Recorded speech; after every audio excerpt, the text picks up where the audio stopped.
Hola, hace poco estuve viendo unas demostraciones muy simpáticas de aquello que llaman inteligencia artificial.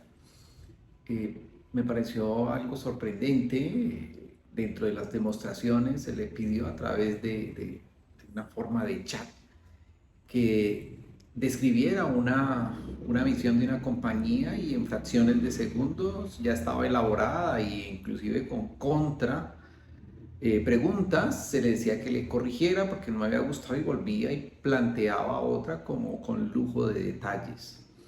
También vi cómo elaboraba un plan de marketing a través de ese tipo de metodologías. También se escucha, está en el tintero la gran cantidad de preocupación que hay por la probable pérdida de empleos, puesto que pareciera que es una herramienta que viene a reemplazar a muchas mentecitas.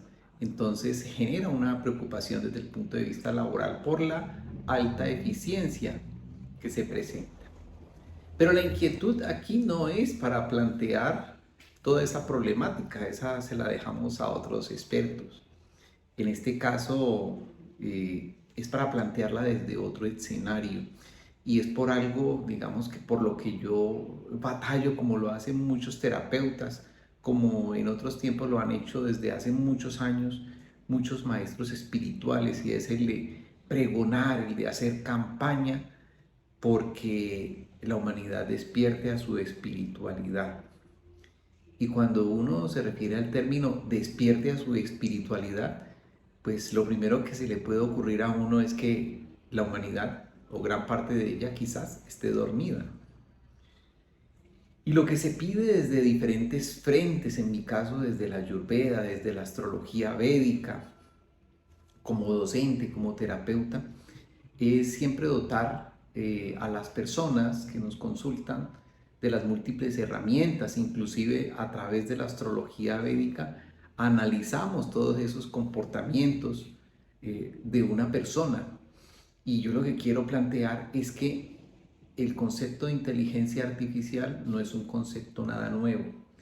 De hecho, yo considero que la humanidad está embolatada precisamente porque en sus mentes, en sus bases de datos, en sus saberes, lo que tenemos instaurado es como una especie de programa en el que influyen diversas fuentes, una fuente genética, una fuente de creencias, una fuente de mitos, una fuente de docentes, una fuente de libros, todo lo que vemos, escuchamos por la televisión, todo lo que consideramos que hemos aprendido, incluso hemos aprendido cómo nos llamamos con su cédula, teléfono, profesión y todo lo demás, y eso hace parte de la base de datos con la que nosotros resolvemos el día, es decir, esa es la base de datos con la que resuelve. Luego entonces, si tu base de datos tiene un mal aprendizaje,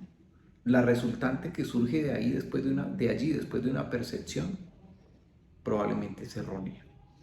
Si dentro de tu acervo de creencias están cuestiones limitantes, entonces en tu día a día van a fluir esas limitantes que no van a permitirte fluir en los diferentes escenarios. Me refiero a escenarios laborales, escenarios profesionales, académicos, de pareja, de felicidad, de salud. Y gran parte de ese condicionamiento probablemente tenga, digamos que una gran partida que incida en la resultante de tu vida. Es decir, a eso que llamamos mente o a eso que hace parte de esa base de datos que tenemos hoy en día, lo podemos casi que llamar una memoria, una inteligencia artificial. Artificial porque es prestada, nos la contaron, es en parte de ti, hay un pedacito de un profesor, de un gurú, de un texto religioso, de una tradición, de un mito, de una creencia errónea. Entonces, desde esa base de datos, tú obras con tu inteligencia artificial y el despliegue no es a satisfacción. Por tanto, algunas, digamos, fuentes que logran contrarrestar esto, que intentan pregonar el contrarrestar esto, como el yoga, como la meditación, como diferentes ciencias como el ayurveda, como el que tienen que ver con el despertar espiritual, lo que buscan es que tú logres dejar a un lado esa mente con toda su tradición, con todas sus creencias, y que tú percibas el mundo sin esa interferencia. Porque ¿qué es lo que pasa actualmente? Tú observas el mundo y es, digamos que analizado desde esa base de datos errónea, y la resultante de eso pues es muy probablemente insatisfacción, incomodidad y en una gran parte de los casos hasta enfermedad. Ahora lo que pasa con la inteligencia artificial que se pone de moda es que gran parte de esta base de datos, más la de otras personas, más la de todo el mundo, se logra compilar, como me imagino yo que en un software, y desde allí, desde muchas vertientes, entonces se tiene un gran cúmulo de respuestas. Es decir, una empresa podría meterle toda su documentación, procedimientos, instructivos, manuales, todo, y podríamos tener entonces respuesta en cuestión de segundos. Pero en términos, alguien decía, uy, se van a atentar con los empleos. También hay algunos que dicen, no, el empleo siempre persistirá, el ingreso de las personas siempre persistirán, porque para esos gurús de la economía son necesarios los empleos, así sea mal pago, para poder mover la economía. Pero lo que nos acaece a nosotros no es eso. Lo que nos acaece a nosotros en este proceso es poder nosotros gestionar esa inteligencia artificial que ya tenemos en nuestras mentes y poder observar, presenciar y gozar la vida sin ella, como decía el Maestro Jesús, siendo como niños. Cuando somos como niños no hay toda esa injerencia desde la lógica. Somos gozosos, somos divertidos. Si hay que llorar, llora. Si hay que llorar, se llora, y si hay que reír, se ríe.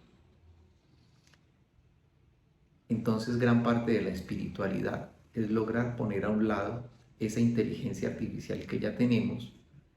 No es que sea un problema, el problema es que se autogestiona solo. Y lo que sugiero yo debemos aprender es a que tenga un gestor. Y ese gestor es cuando tú logras no acceder a ese banco de memoria, sino acceder a un banco de memoria universal, a ese banco de memoria que le corresponde a la divinidad. Quizás ese banco de memoria es el que está allí inmerso en esa gran matriz o en esa gran fuente de energía que llamamos Dios. No aspires a poco, no aspires a ese limitado banco de información. Aspira al gran banco de información, a la inteligencia universal, a la que ha estado y siempre estará, en la que siempre estuviste y siempre estará. Un enorme abrazo. Namaste.